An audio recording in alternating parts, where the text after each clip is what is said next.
Hello, YouTubes. Hello, Twitch. We are here. We are talking Dreamhack recap. It just happened. Team Dignitas took down the victory. Figured I would go over some topics of conversation that people have presented to me on Twitter, / just my thoughts of the whole event. And we'll go from there. Then at the end, Twitch chat, who's helping me out here on my right. I guess it's on my left on the screen, so over there, but it's really on the right. I don't know. They'll be helping me with some questions at the end as well if they have anything that I didn't bring up. So, first thoughts. Let's get into this first. We'll go over just like what is the life and day, I guess, of me or the casters in general, of what we do when we get there. So, I left on Wednesday, showed up Thursday afternoon because, you know, time zones. Basically slept. Went out to dinner quickly with some of the boys and then slept again. Good old McDonald's across the street from the hotel. We're classy fellows over here. But so we did that. Then I just went back to sleep. And then like the hardest part about going to a Dreamhack, at least in Europe, is trying to make sure you stay asleep at night. And just it never happened for me. One night, I think it was the first night I slept through till 7. Oh no, the second night I can't remember. No, the first night I slept through to 7. The other nights I'd wake up at like 3:30 in the morning, and then it was like, well, now I'm up. So you got to fight off that tiredness. But don't worry, we got some. So there's these seltzer tablets that last year I was deathly ill at Dreamhack Leipzig. Okay, so they're really big. They're like this big. They look like, you know, I don't know, like they look like they could be eaten on their own. Anyway. Last year, people were like, you should take these. They have a lot of vitamins in them. They'll make you feel better, yada, yada, yada. Me being an idiot, and it's all German on the outside, I just ate them. I was like, this is weird. This is like very fizzy. And like, I'm like, hey, but maybe, you know, medical stuff or medicine, if it's fizzy, it's probably working, right? So last year I had a decent amount of them. Then this year I went to have one, and everyone's like, what the fuck are you doing? Eating this tablet. I was like, oh, it's seltzer. I was like, this makes a lot more sense now. Anyway. So I had one of those, but generally in the morning we get there, we do a quick dry rehearsal, and then we go right into the show. It was a really fun meet in Dreadnought, getting to work with Johnny Boy for them. I think this is the first time we ever worked together, and hanging out with the Chiefs, obviously Jorby, James, and I guess Shogun as well. It was a grand old time. The event was good. Problem is me and the Chiefs and Dread don't really have breaks, so we just kind of sit there, and we can't really go out and interact that much with fans, so that kind of sucks. And also, we'll get to the Dreamhack event later, but also we don't really get to see much of the other events because, you know, we're working the entire time. So that one always hurts. Seems like everything's breaking. I think we're okay, though. Maybe it broke. I don't know. I think we're fine. So that was that. Going to breakfast every morning is always nice because it's like all the Dreamhack crew is in the same hotel. So we got to eat with CJ Link and D-Pants a lot. And also, as we go into our first topic of conversation, James Bot himself is a strange boy. Definitely a strange boy. Breakfast conversations with James Bot, at least they wake you up. But, one, we talk about pears a lot. He didn't understand what was in the pear water. It's like, I think it's just water. I'm not really sure. Or how it's super RNG to be born into certain families. It was like, yeah, no Dutch. I don't know. There was a lot of weird conversations from James Bot that were very, very strange. But we all added to those as well. But that's always a good way to start the day when we're all kind of dead tired, waiting to start Dreamhack. It was it's interesting. Their breakfast there, though, wasn't too bad. It's weird because a European breakfast is so different from a North America breakfast that like there's so much stuff there that I just won't eat. So I'm like, this doesn't make sense. This just does not make sense during breakfast. But like they have a ton of meat out, just like cold cuts. It seems like I'm not really sure, and it was just strange. It was just strange. But yeah, James Bot breakfast conversations were a great way to start every day. Now let's get into the actual proper Dreamhack. We'll start, like, these questions are kind of all over the place. I kind of just wrote them down. They're not in any particular order. So, and this is not going to be a recap of, like, what happened. It's just going to be the conversations that were brought up on Twitter. And if you guys have any more in Twitch chat, then at the end, we can talk about those. So, first, the G2 jinx. Someone asked me about this, and I'm just going to say, all right? I'm just going to say right now, you know, like, everyone knows that there's a supposed G2 jinx. You know, I predicted against them versus Energy. Oh, no, I predicted for them versus Energy, and they won. I predicted against them when they played Bread, and then they won. So, or, yeah. They lost against Energy. They won against Bread. So, I was 0-2 picking G2 on day number 2.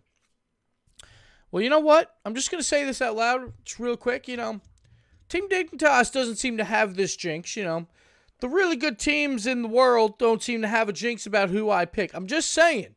I'm just saying. Maybe it's not on me. Maybe it's not on me. Maybe it's on your team.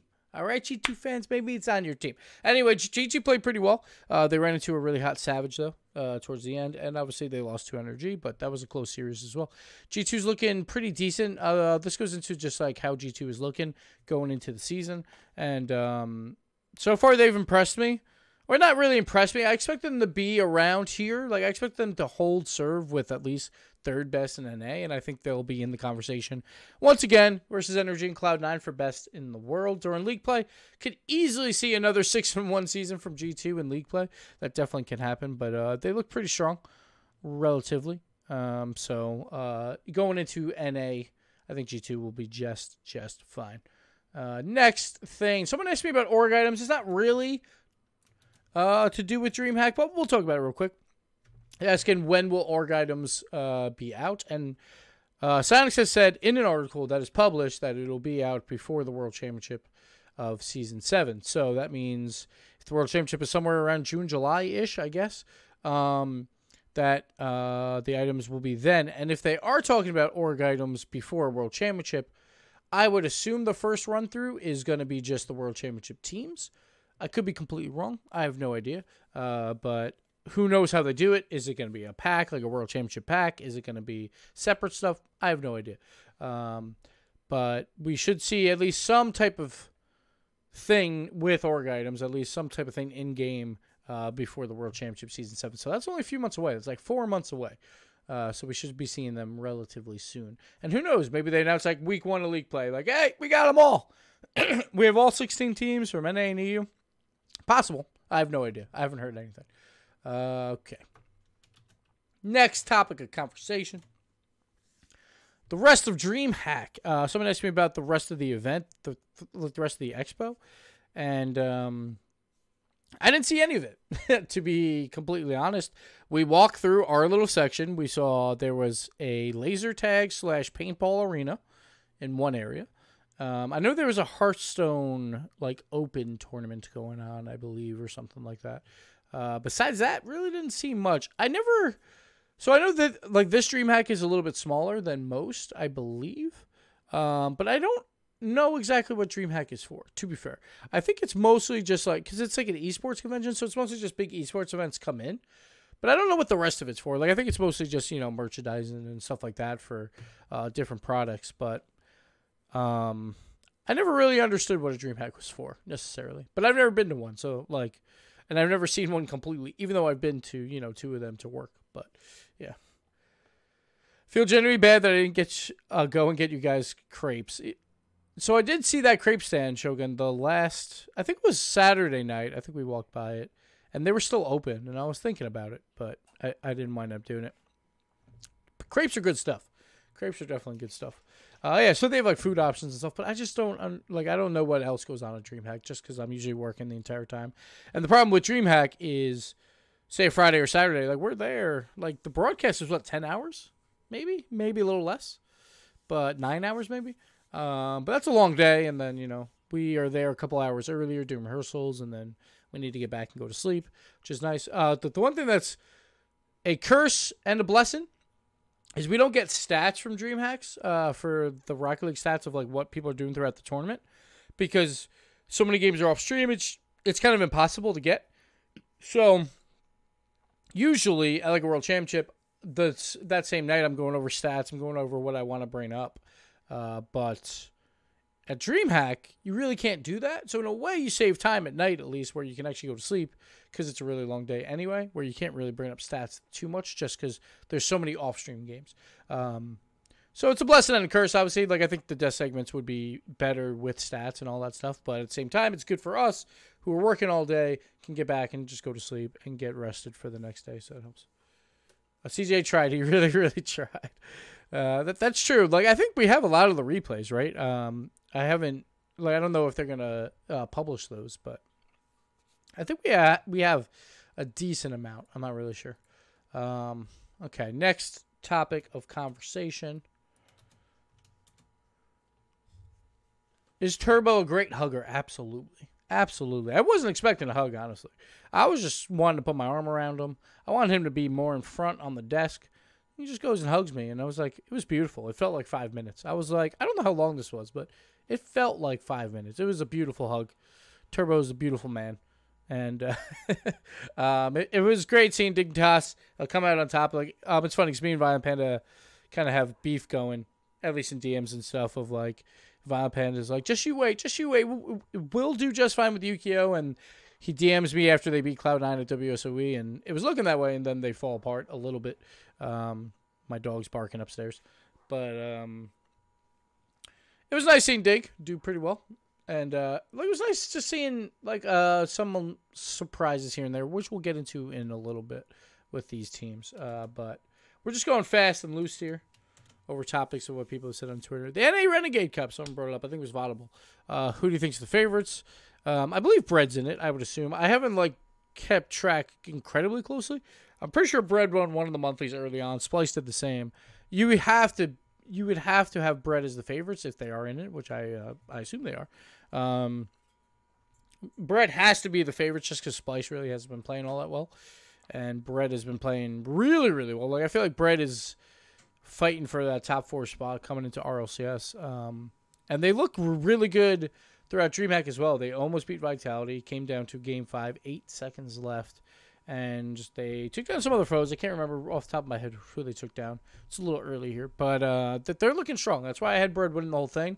They were my upset pick.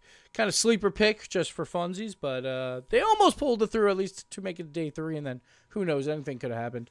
But they fell a little bit short. But Bread should be the winners there. And for the best of 3 format, he also asked about, like, sure, I prefer best of 5s. It's not the greatest. But, you know, you play what format is given to you. And the best teams usually can still win, like Savage did for the EU Renegade Cup. I think he got every replay for the first era, then it got too much. Okay. That makes sense. It is tough. It is definitely tough. Moving on from the Renegade Cup and Bread, talking a little bit about them. We're going to go over to C9. Did they underperform? And I would say no. Like, I think it's tough. Like, obviously, they didn't get a top 4 finish. But they showed that it's like, they made day 3, I would say, relatively easily. They obviously got smashed by Savage. But I still think, like, even when they weren't even playing that well on day 2, they still made it to day 3. And they're going to be a force to be reckoned with. They played Energy pretty close. Of course, Energy pulled it out in the end, but that could have went like either way there as well. Like, I don't think Cloud9 has too much to worry about right now. They look extremely strong, and they don't seem to be losing to any lower end teams, at least right now. So that should help them and have a healthy record in league play. And then if they can just get top 2, then they're automatically in. Who knows? With Energy and G2 over there, and who knows, Bread maybe even as well. But C9, I don't think they have much to worry about. They play decently. And they'll be back for whatever is the next thing, which I guess is RLCS League play. So they should be just fine. I wouldn't worry too much about them. Now, next up, we're going to talk a little bit about Savage and their performance. And I thought that was fantastic for them. It was great for Alpha to get that first land out of the way. And he played really, really well. Bluey and Devo playing really well. Like, I think the one thing they have to be worried about is when they get a little too hype, where we saw Bluey hit that pre-jump shot, and then after that, I think he attempted at least 3 more. And it's like, the reason why no one does the pre-jump shot, even though it looks so amazing, is it's like 10% chance you hit it, 90% chance you're just out of rotation. And it just seemed like he was getting a little too excited. So I think they just got to calm down a little bit. That's like the Bluey of old. I felt like when PSG was at their weakest, it was more Bluey's just trying to do a little too much. And it seemed like that kind of backfired on them towards the end of that series. But they played really well when they played Dig besides that. And they look like they could easily be in that mix. The thing is with Europe, who knows, right? You got TSM up there. You got Flipside. You have Triple Trouble, who could still be up there because like they looked amazing versus Take at first, even though they got bounced out. I would say like there's 7 of the 8 teams in Europe that have a chance. Like I feel like Mouse Sports is a little bit behind right now. Who knows? They're still like what, another month and a half before we see them again, so they could pick it up. But Europe, it's gonna be a battle, and it's gonna come down to like, say one of those weeks. Like say in week 3 they have 2 games and they play Flipside and TSM. If they go 2-0 that week, they could easily be top 2. If they go 0-2, they might be battling for 6th and 7th. It's like every week you have to show up, and that's why these teams in the RLCS today are still there, because they generally show up every single week compared to teams like maybe an Echo Zulu that are like, hey, they just had the most magical run of their lives, but usually they don't show up. That's why there's teams like that, and then there's teams in the RLCS. So Savage has just got to make sure that week in and week out they perform. I think they will, and I think they'll be at least in that 3 to 6 range where they play for one of those best of 7s to make it to the World Championship, if that's what the format still is. I don't even know, but I'm just going off that. Next up, Rogue. Let's talk about them a little bit. Oops. There we go. Rogue is one of those teams that I thought would perform better. I was a little bit worried about the Prime Switch for, like, not for, like, a wonder. And I think it's starting to seem that way. Like, Crow also is not playing that well, to be fair. Crow, I thought on day 1, he was missing a lot of balls, and it was just a little bit weird. Like, Crow is better than what we saw at Dreamhack, at least in my mind. But there's a lot of red flags going up for Rogue now, where they've had a lot of bad results throughout the offseason. And then the same thing happened in Dreamhack. Sure, they got the 3-0 on Savage, but honestly, Savage looked like just straight dookie booty during that series. Rogue, they're in trouble for sure. They're definitely right now. There's 2 teams in that conversation, probably in the bottom right now, and that is Rogue, and that is Splice. And they have to fix things. They have a month and a half. They've been together for what, at least a month right now. So they're about halfway through that training process to get to the RLCS League play to be ready for those games. And so far, it's not looking that great for them.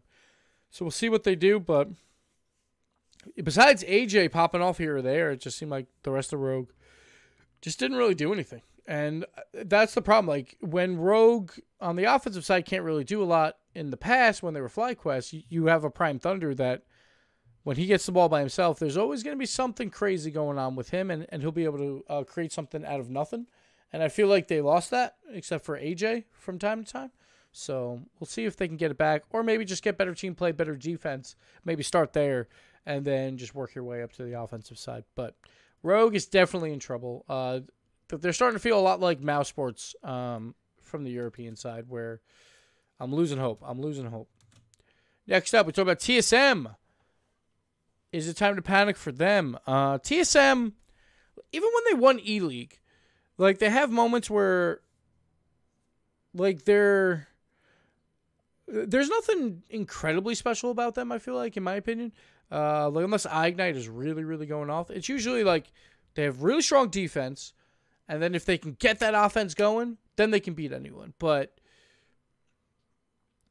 I don't know. Like, there's nothing that's incredibly special with TSM from my standpoint. They obviously had 2 really good results back-to-back, and now 2 bad results. One awful result with Dreamhack, and then one, like, still pretty good result at WSC. But I wouldn't be too worried about them. Like, I just don't think that they're, like, ever going to be that, like, number 1 with a bullet in the entire world. That's just not what TSM is going to be. They're always going to be right there contending, and on a good day, they can win it. But I don't think there's too much to worry about right now.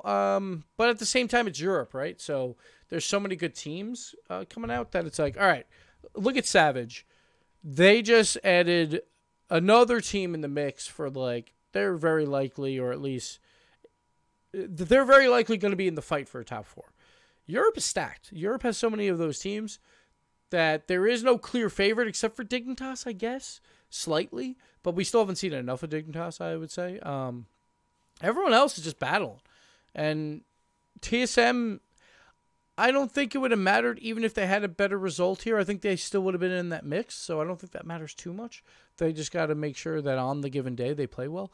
But honestly, like, even if they made, like, day 2 and exited at the very last second against, like, Cloud9, it would have been the same for me. It's just like, all right, there's, like, 6 teams in Europe that are going to be battling for these other 3 spots in the top 4 outside of Dignitas, and that's where TSM is. And they just got to figure that out over the next month and a half and make sure they're playing well going into the RLCS. So I wouldn't worry too much. It does suck to lose on day 1, especially when you just got TSM and all that. But, you know, I don't know. I think they'll be okay. Tainted Minds. Only Ray, thank you for the sub. I appreciate it, dude. Sorry I don't have the alerts on this one, but appreciate it, man. How are you? How are you? Next up, we got Tainted Minds. So they beat... Who'd they beat? I should open up the Wikipedia. They beat Splice. And then... It's one of the, like, bubble teams from Europe. I just don't know which one it was. To make day 2. So let me just look that up real quick. But I was happy that they made day 2 for sure. Like, they needed to make day 2. Otherwise, OCE, like, as a whole, was just going to be like, oh, no, it's all over. It's all over. But they made day 2. I'm trying to see who they beat. Let me see real quick. Tainted Minds, where are you? All right. So they lost to Energy, obviously. We saw that on stream where they kind of just blew a lead towards the end. And then they beat Wind and Rain. That's who they beat. Wind and Rain. A 3-0-2. That's good for Tainted Minds, obviously. But at the same time, when you're thinking about international wins, and they beat Splice, who's probably number 8 in NA right now. And NA looks like the weaker region than Europe. It's a good result, obviously, that they win 3-0. But after that, they lose to Cloud9, Energy, and Flipside. Obviously, 3 really strong teams, but those are the teams like that are going to be the ones at the World Championship. So, like, I think it's good for them to make day 2. I think they wanted to get at least one more good result out of this tournament, and they didn't get it. To be fair, again, they probably played 3 of the higher-end teams, but Flipside, I think, is maybe a little bit lower in the grand scheme of things than maybe a Cloud9 or Energy. But they did play them close. They played Energy close, so it's possible. But I think it's a good sign for Tainted Minds. Coming to this tournament, just get that monkey off their back. They get that win versus Splice. They can go back to the region feeling like, all right, we beat one of these teams. We were really close versus Energy.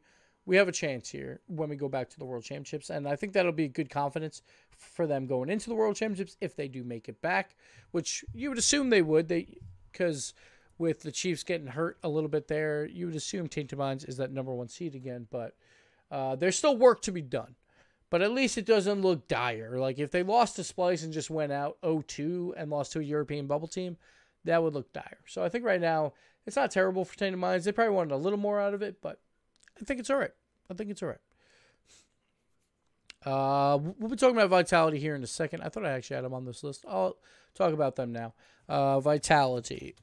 So Vitality is one of those teams I was never really incredibly surprised with to make a run here. I think I predicted them in the semis in my predictions, and then I had Bread beating them. So, like, if I didn't go for the underdog pick, Vitality could have been in my final. I don't really know. But I'm not incredibly surprised by Vitality because even for qualifiers for WSOE and for Dreamhack, they didn't look terrible. Like, sure, they had a couple bad results, but you expect that from a brand new team where they're going to lose somewhere where they probably shouldn't. But then they made some runs. Trying to think. They got 3-0'd by PSG. All right, so Dreamhack qualifiers didn't go as well as you would hope. But for the WSOE qualifiers, like, they made the run back and almost made it to WSOE. Like, I always knew it was going to take a little bit of time, and I figured that those boys would be getting really good. Now, again, like, I don't expect them to be, like, number 2 in Europe with a bullet now. They are still going to have a lot of challenges with teams like Savage, teams like TSM, teams like Flipside, teams like Triple Trouble, but they're where I expect them to be at this point, which doesn't necessarily mean a finalist, but it just means a good result, a day 3 result, and then who knows from there. So Vitality make it through there. Like, they outclassed Flipside as well, when they played them, it was just like they had a couple mistakes where they definitely should have scored, and then Flipside had incredible amount of fluky goals that they almost lost that series. But that's where teams like Dignitas just don't allow things like that to happen. So Vitality's got to clean that up a little bit. But I think Vitality coming in second wasn't a huge surprise to me, just because I knew they had it in them and they just had to fix a couple small things and they would be right there. So not a big surprise, in my opinion. All right, next up. Who is number one? That's the question. Who is number one in the world right now? And we've had 4 different winners in the 4 last tournaments. Dignitas could have made it 5 for 5 if they would have lost that final for Vitality. But now it's 4 for 4 again because the last time Dignitas won was all the way back in gnarly. So that one's out of the mix now. But I think you have to give it to Dignitas just because of the history of Violent Panda and Turbo Pulsa and how they kind of dominated this Dreamhack pretty hard, I would say. Like obviously that they had close series, but they won every single game they played. They looked pretty good too. Like Yukio looked very, very strong. So they have to be the favorites, but it's not by a ton at all. It's very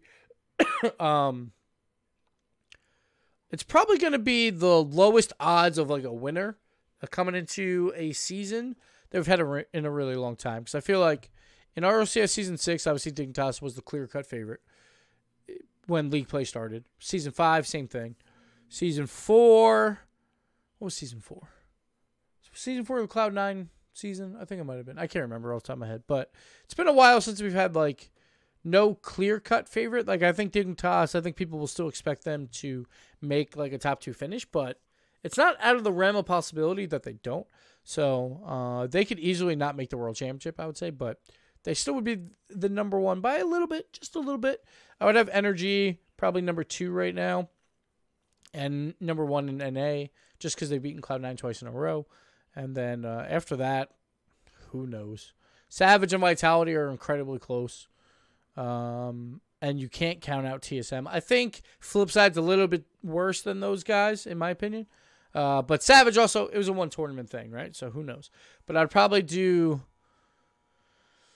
It's tough. I'd probably still get... I'd probably go TSM, slightly below Dig, then Vitality, then Savage, just because we haven't seen enough of Vitality Savage do it. But I would not be surprised if they finish above TSM.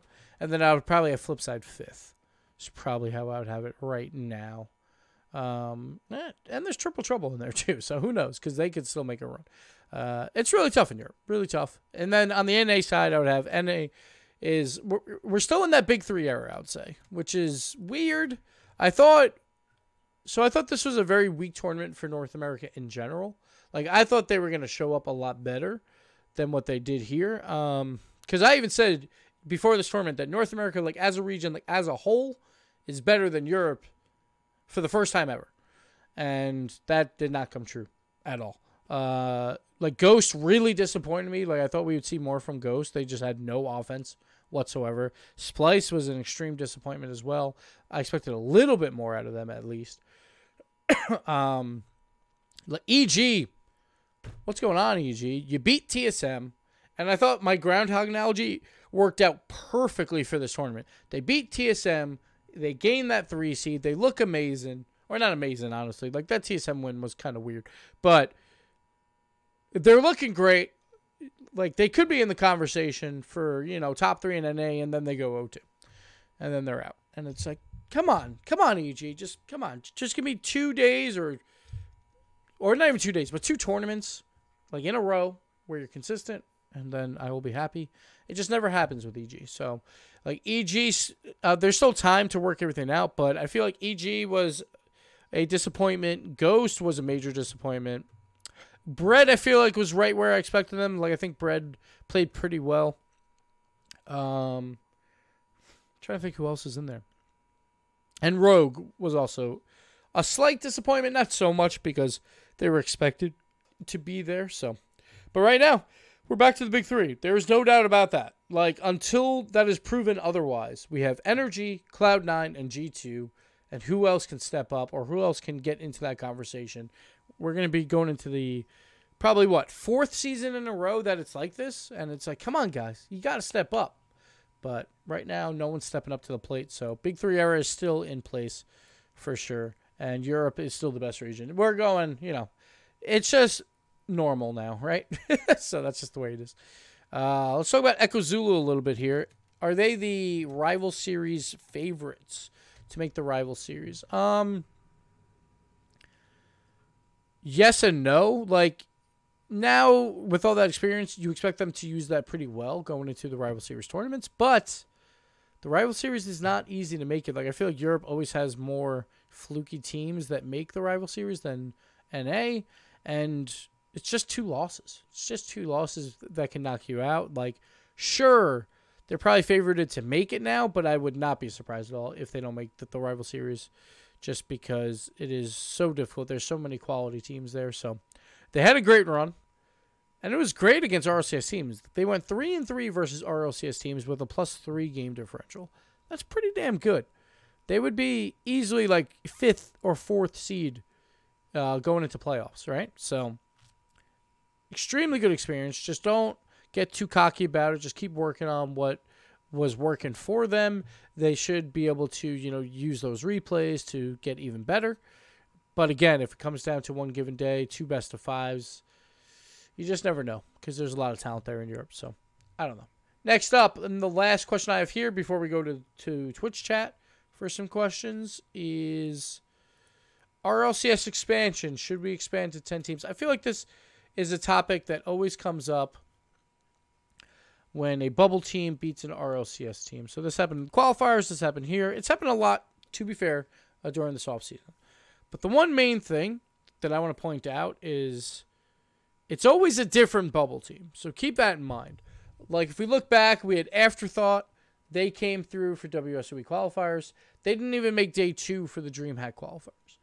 Then Dreamhack, there wasn't like an incredible amount of surprise. It was sure 2 rival series teams made it, Complexity and Veloce. But they're, quality teams, so that's not too expected. But both of them did not make day 3.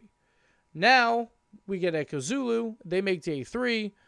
Who knows what they do? They might not even make it to the rival series. So it's like, it's always a different bubble team. And that is why it is so difficult to say, like, oh, yeah, just expand it no matter what. There's so many quality teams, but it's like, it's about consistency, right? And the RLCS teams in general are extremely more consistent than the bubble teams.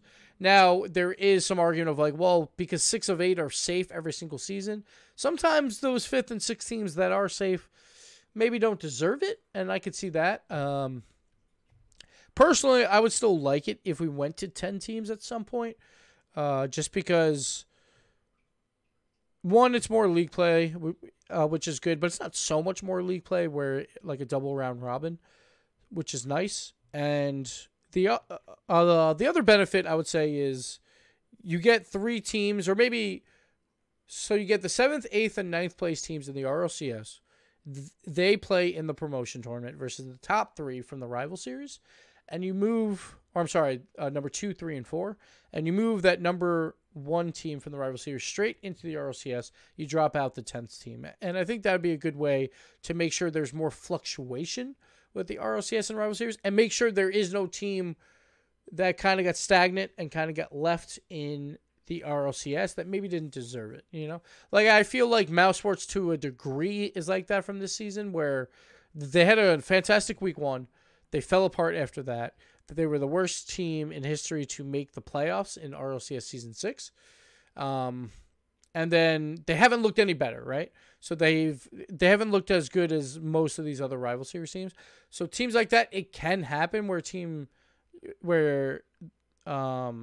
like a team kind of just gets stale and isn't looking that good. Now, again, who knows? Maybe if they went to the promotion tournament, they still would have advanced. I honestly don't know. But it's possible. But just for a little bit more fluctuation where there's a possibility to have 3 teams from the rival series move up, or even 4 would be good in the grand scheme of things. And you still keep safe the top 6, which I think is fair. And also, it'd make playoffs a little bit more interesting, because if it's still top 6, it's not like a team that's like 1-6 could get in. They would need to have some more quality wins to make it to the playoffs. So I think an expansion to 10 teams would make sense, but I don't mind it at 8 right now. It's not the end of the world. Because, again, its RLCS teams are always more consistent generally than these bubble teams. Because, again, it's always a different bubble team, right? And then they usually have a bad result right after. So there's a reason why those teams are not up there in the RLCS. But that's it for me for questions that I got from Twitter.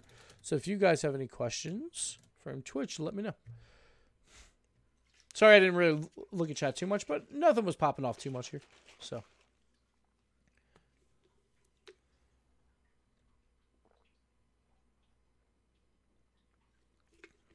should a team that qualifies for the Rival Series be required to keep their roster intact for the following Rival Series season? I don't think so, because it would be the same as RLCS teams. Then they wouldn't be able to make moves, right? So as long as you keep that 2/3 roster, then you're fine. Like unless you're talking about you just can't disband. Like I don't think that matters, because if they do disband, then it just opens up more spots. And you can't force people to play, right? So, like, I think, like, everyone should be allowed to change rosters. The one thing I wish we had is maybe promotion tournament be at the start of a season and not at the end of a season, just so they can make their roster moves first, and then you go into promotion tournament. So you actually get the 2 best teams after roster moves to the RLCS. I think that would be better, but besides that. Am I concerned about Rogue? Absolutely. Rogue just hasn't really looked all that good. I was expecting a little bit more. Right now, they're definitely bottom of the barrel for the RLCS. Them and Splice just haven't looked that great, but it's a month and a half, right? And we expect some of these teams to surprise us when league play happens, because there's not going to be too many more events, I think, between now and then. So we expect some teams to be really working hard and surprise us. And like these players are in the RLCS for a reason, that they can definitely get some quality wins. So we'll have to see. What do you think? G2 roster is better now or with Crow? You can't really argue that they are worse, right? Because they've had LAN results with Chicago. But I think the question that is always there is, was it Crow or is Chicago just that good? You know, like, could Chicago have replaced JNaps and they would be the same? Could Chicago have replaced Rizzo and been the same? I think it was the right call on G2 to get rid of Crow for Chicago, but we just don't know, right? It could have easily been the same results with Chicago in place of JNaps or Rizzo. So, who knows? Like, it's the same with Dignitas, right? Where they pick up Yukio and they win, and everyone's like, that was the right roster move call. But it's like, was it? Does it really matter? Like, could Dignitas have won that tournament with me as their third? Maybe. Who knows? We don't know. So, it's like, could they be even better with, Joe Schmo? It's possible. You just don't know. Like, obviously, with Yukio, he played well. But could a player like Mongus have played that well? You never know. So you just don't know. Are your thoughts about Yukio joining change after Dreamhack Drift? Yukio played better than I thought he would, for sure. Like, I'm still in the boat of, I don't know if it was, like, the perfect move, but it doesn't really matter at this point, right? Like, my one concern with Yukio joining was I think he'll get better the longer he's on Dignitas, and Dignitas might struggle at the start, but they didn't struggle. So, I'm down, man. I'm all for Yukio at this point, and I think Yukio is going to get better and better playing with those boys. So, Dignitas, looks like you made the right move. I'll give you that. Now, again, I don't know. They could have picked me up, and we could have won. Who knows? Let's see. What else did I miss? Best player in your opinion, or top 3? I feel like for this tournament at least, I think Violent Panda was probably the MVP, in my opinion. But top 3 players? Like, Turbo had an off tournament, I felt like. Like, Turbo's generally always in my top 3, so I'll keep him there. I like to keep Garrett there. Like, I feel like he's been a little bit more shaky, but I still like keeping Garrett in top 3. And a third. You could probably still keep K-Dop up there, I guess. Would be my top 3. I don't know. It's really hard with best players. I feel like everyone they have their on and off days. What do you think energy, where should energy improve to win lands? I feel like energy is close. It's funny because every time Fireburner is doing really well on the offensive side, they do amazing. And we've seen them switch up who plays defense and who plays offense on that roster so often. Like when Sad Jr. was on the roster, he played defense at first, or no, he played offense at first. Then they moved him back to defense because he wasn't doing that well on the offensive side. Then when Garrett joined, he played defense at first. Then he moved up to the offensive side, or it was the opposite. I can't really remember. And then it was like back and forth. Now Justin, he used to be on the offensive side. Now he's playing defense, and they keep changing it up. And I feel like if Fireburner can have great offensive potential and be a playmaker up there, then they can win. When he starts slipping up a bit, they have to like switch it quickly and move Justin up. Because I felt like towards the end of the series with who they play in the semis. Now I can't even remember off the top of my head. Vitality. I felt like Fireburner started having some duds on net, and it was just like the offense started to slip away from Fire, and at that moment you just got to switch it. Be like, all right, Fire, just go back on defense. Just play your hot hand and move Justin up and see if that changes anything. So if they can adapt on the fly based on their offensive hot hand, maybe that would help them more. But it didn't work out in this tournament, I would say. But they're close, which is good. That's good to see. They made the grand finals at WSOE. They were top 4 here. They were top 4 at E-League. So they're definitely close, which is much better than RLCS Season 6, where they didn't look good at all. They sneak into the World Championships, at least at first, when like from league play, and then in playoffs, they killed it. But then they went inconsistent again, and then went 0-2 at the World Championships. So they're finally on like, hey, we're consistently good again. Now we just got to win it. All right, what else we got? When will Season 7 start? That's the first week of April.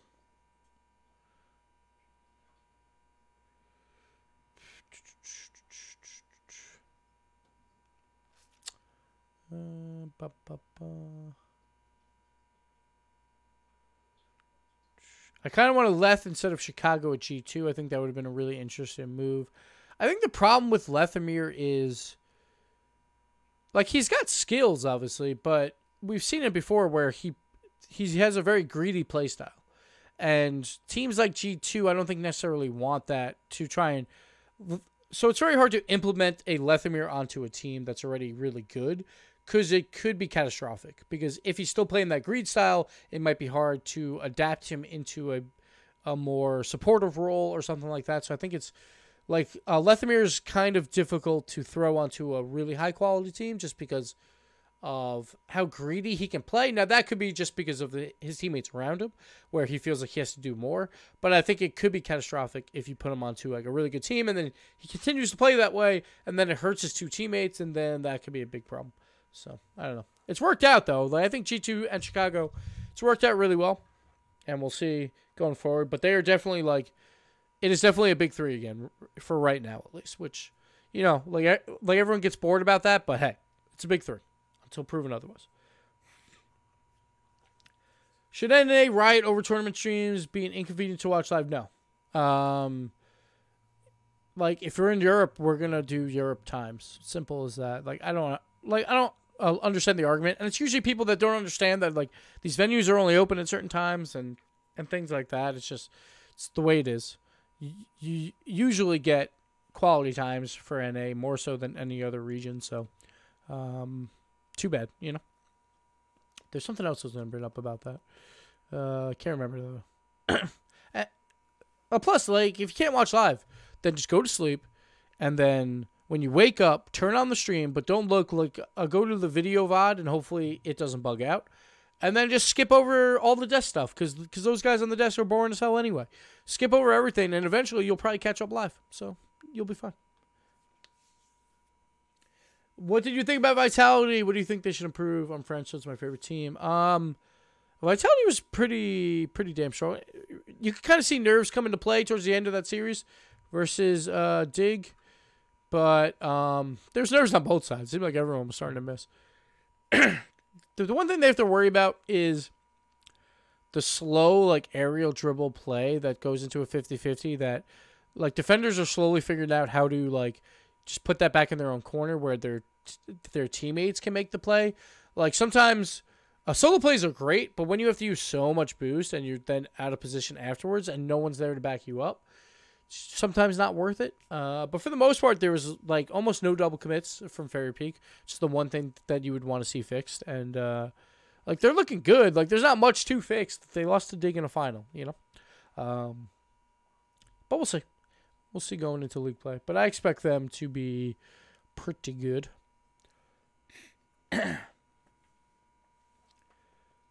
I only watch the desk, skip the games. There you go. Smart, man. I'm on the East Coast, and I love the early starts. I was able to catch the games instead of a normal day. Yeah, that's pretty cool, too. Watching the desk is more fun sometimes than watching the games. I mean, it depends on the series, for sure. For sure. That first Savage and Rogue series, I don't know. I just got to up my prop game. I just got to bring in more props. And if someone wants to make a Gibbs bread emote, like I saw that on Twitter, I am not very good at making things like that. If anyone makes that, I will definitely put that on the channel. I will replace the Cosmic Aftershock logo, that's for sure. But that would be fun. Do you think that if G2 played versus another team then Savage on day 3, would they've won the series? Trying to think of the other teams. If they would have played like a flip side, sure. Maybe. Like I probably had G2. I had a flip side in that bracket. I had an Echo Zulu. Who else lost in the first round? There's one other team.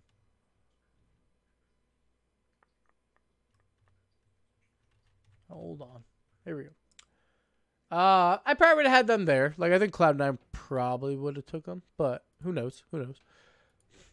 So yeah, like I would have G2 6. So I'm not saying that they were like the best team there, but I would have had them probably like out of those 8 in the final, probably 6th. I love NA people complain about times when OC people never get. Yeah, of course. Of course, OC never gets good times. That's for sure. Streamhack had so many reverse sweeps. Yeah, like I don't think we had a series where the reverse sweep counterplay on the Game 5 ever happened. It was always a reverse sweep. I think the only one that was close was the Dig one, where it was like Vitality won 2 in a row and then Dig won it. But obviously that was a 7-game series, so it's not the same. What do you think happened to C9? In my opinion, they have declined after winning the RLCS. You know, like, they definitely haven't had as much time to do any of their solo plays, for sure. We haven't got to see them have time with the ball. And also, I think people are starting to boost starve them a little bit more. Because I think people are trying to focus on that because they are a very boost-hungry team. So I think that's kind of coming into play. But Cloud9, we'll have to figure it out. They have to be very wary of how much boost they use on their ball chase capabilities and stuff. And we'll see. They're still a very strong team, so I wouldn't really worry too much. They're following the Dignitas. So yeah, I saw it from Torment, right? It was so they were going to win the World Championship or something like that. The back-to-back World Championships. Do you think Savage will be able to stay consistent in the future? I kind of like the team. It's not about being consistent. I think they are there. It's just, it's a problem with, like, say they've, like, finished 3 and 4 in league play. I don't know if that means that they got worse. It just means there's so many other really good teams in Europe, right? So, I don't know. Because, honestly, like, if I had to call it today, I would have Dignitas. I would have Vitality. I think I would take Triple Trouble, and then that 4th spot's open for either TSM, Savage, or Flipside. Now, Triple Trouble, like I know, obviously can be like inconsistent, but I don't know why. I'm just liking those boys. But they're probably in that conversation too, to be fair. But for a bold prediction, I would have Triple Trouble in there, and then it's like one of those 3. It's probably one of those 4. So, because I think Vitality will be able to, with their ability, at least get, like, take some of those extra wins that they need in Europe to make it. But it's gonna be tight. It's gonna be tight in Europe for sure. There's no doubt about that. And I'm forgetting the other team in Europe, honestly. There's one other one that I keep forgetting to talk about, I think. Or maybe I'm not. I don't know. Who knows?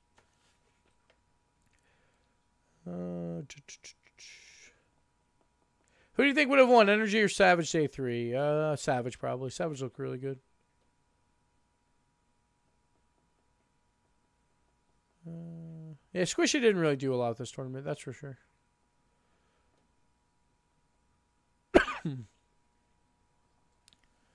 Yeah, that Triple Trouble series with Dignitas was like patented Dignitas, man. That series was where I started being sold on Dignitas again, where they won 3 different games in 3 different ways, right?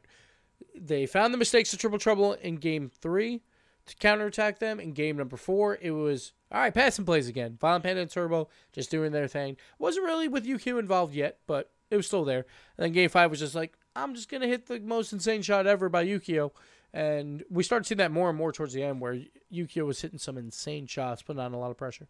How did I like Germany? I didn't really see much of Germany, but it's nice. It was not cloudy this time. So last year, we literally never saw the sun. This time, it was not as cloudy, so that was nice. But it was nice for what I saw.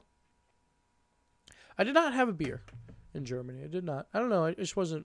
Like, I'm not a big drinker, and I don't generally like beer. I had beers last time, but not this time. How was that bread? That bread was actually really good. It was nice and soft. It was funny. It was like 2 minutes before we were about to go live.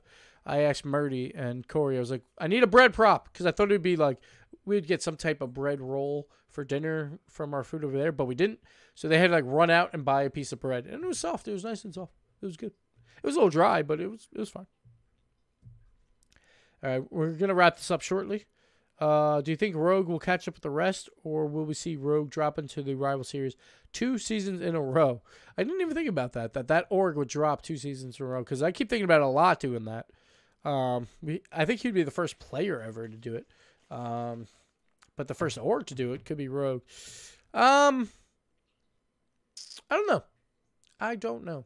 Rogue, like, they could slip into the playoffs, but I don't think they look amazing right now. But at the same time, with the talent in the rival series, I feel like, I don't know. Like, I think teams could potentially stay in the RLCS compared to the talent that's in the rival series. It's close, because I felt like some of the roster moves so far from the rival series have been a little bit questionable for those teams. But we'll talk about that more in the future when they get locked in and we get to see them more. Thoughts on PSG? Oh, PSG was that team. That was the team. See, PSG has just been so incredibly consistently mediocre. Or I shouldn't say mediocre. They've been consistently good, but not great. PSG was that team where, like, they're almost forgettable at this point, where, like, they always just finish in the same area, then they just don't do anything. Like, if they can figure out how to close out any series whatsoever, they could easily be top 4. But they literally seem like they're just like, all right, guys, we have a lead. Everyone play defense and don't worry about offense. And it's like, it's not going to win you games. I just don't know what's going on. So if they could figure some of that out, they'll be one of those teams fighting for a spot too. I don't know where to put them, though. PSG is a very odd team to me. I could easily see them going like 6-1 in league play. Or 0-7. Like, I don't know. Who do you think is the best team in NA? You have to give it to NRG at this point, and Cloud9 number 2, just because of the 2 wins back-to-back.